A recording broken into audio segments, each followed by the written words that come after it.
So, as much as I don't want to talk about Matt Duchene some more, why not?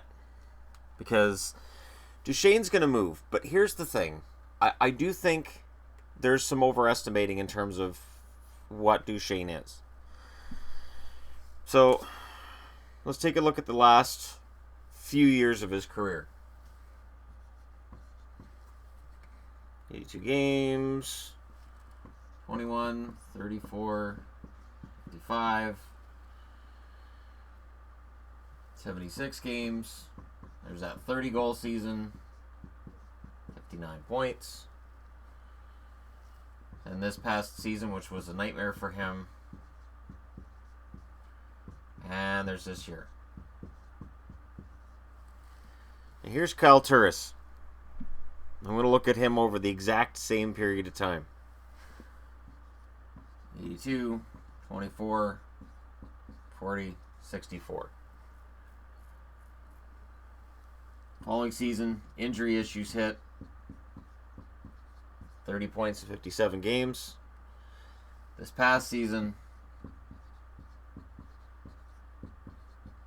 55 points. He's played 10 games. He's got the exact same number of points as Duchene. Ideally, they're both number 2 centers. Ideally. This is the year that GMs are mainly going to be looking at, which is the past season. Duchene's got off to a hot start, but so's Nail Yakupov. And Yakupov has cooled off substantially. And hot starts usually do cool off. I'm a fan of Matt Duchene, but he is overrated. He's a decent number 2 center on a contending team, on a Pittsburgh as a number 3. And the funny thing is, if Pittsburgh traded for him tomorrow, let's say Pittsburgh jumps in and they grab Duchene and they move him in at number 3 center behind Malkin and Crosby, nobody's going to complain, even him. Nobody. Except for perhaps teams in that division that then have to face Duchene as the number 3 center. Now, Sheehan being brought in by Pittsburgh means they're out of the Duchene sweepstakes. So I'm not saying that's what's going to happen. But Duchene last year, 18 goals, 41 points. And after the 59-point season the year before, there was some talk that maybe he was slightly overrated.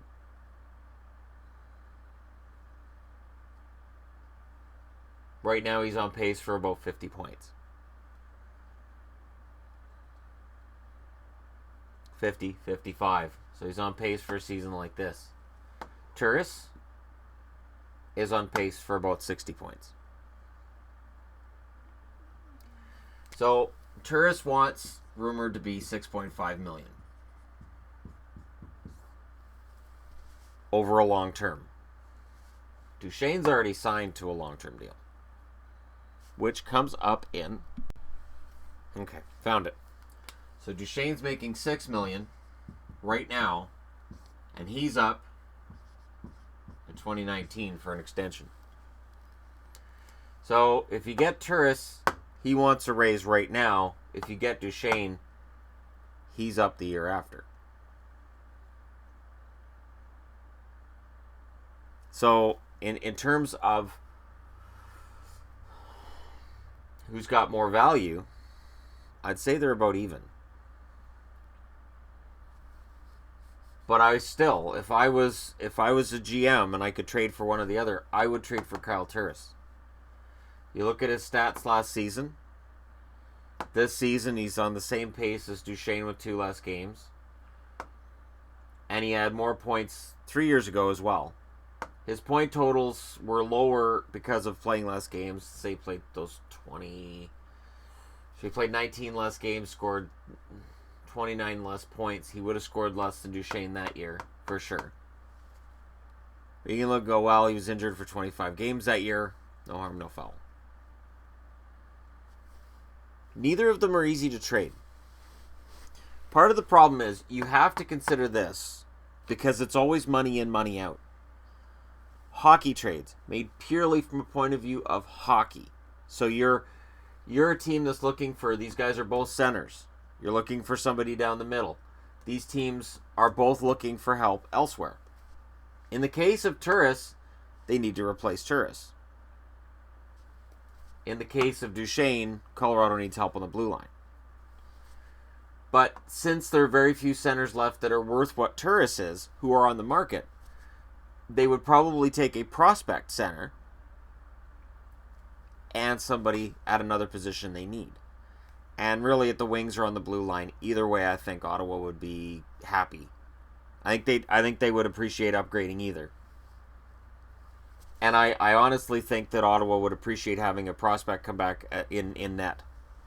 I know that Hogberg is being, touted as the next one, but the competition always helps. But in the case of Colorado, yeah, they want a defensive prospect back. If they can get Chabot from Ottawa, so that's the thing. So let's say it's Turris. Okay, let me just erase this. You guys memorize the totals? Good. Don't care. I know you guys don't care either. Let's just figure this out. So Turris and Chabot to Colorado for Duchene.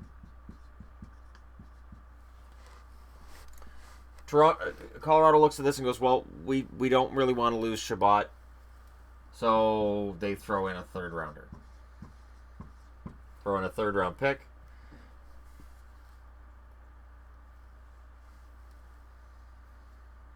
Yeah, they're to Colorado. And Duchene's to Ottawa. Now, where Nashville comes into this, of course, is that Turris, now as an Avalanche, ends up getting switched over to Nashville. So Turris goes over to Nashville.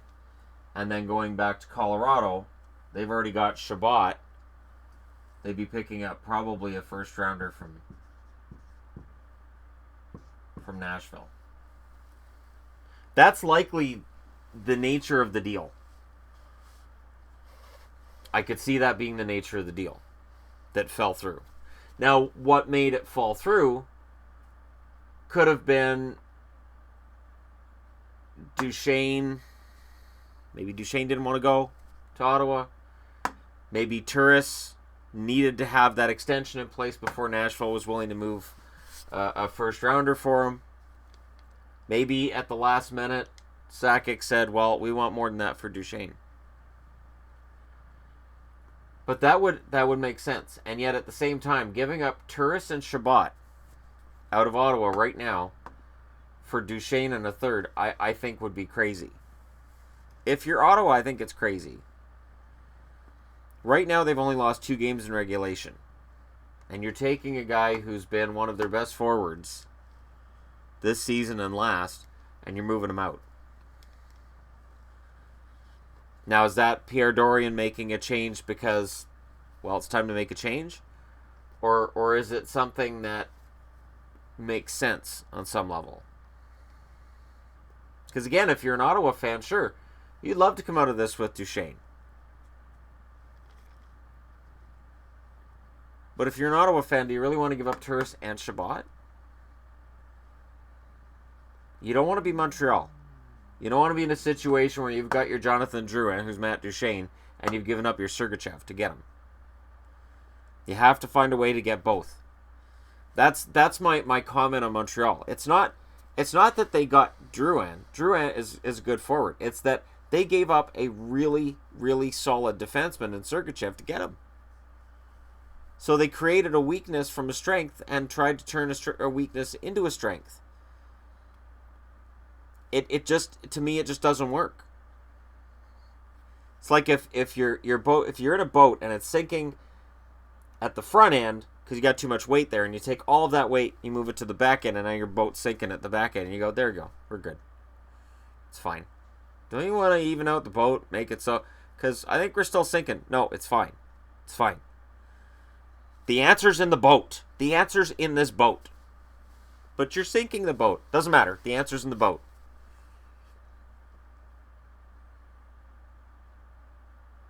I mean, the winner here is Nashville to me, because they come out of it with a center and they don't have to give up anybody off their roster. And I don't think they would have had to give up a really top-notch prospect.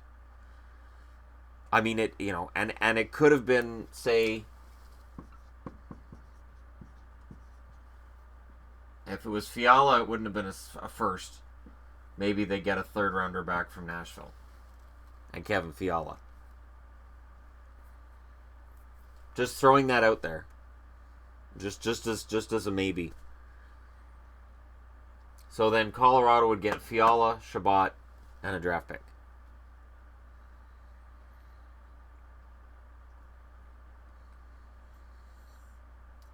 It's tricky.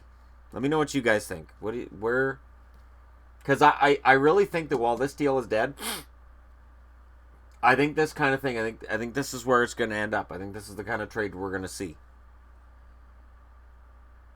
Let me know if you think another prospect works there. Who else would work? Colorado needs a blue liner. We all know that. That's the worst kept secret in the world. So who did they get? So let me know what you guys think. Hit like and subscribe if you're browsing your way through. And thank you so much for watching. I'll talk to you again soon.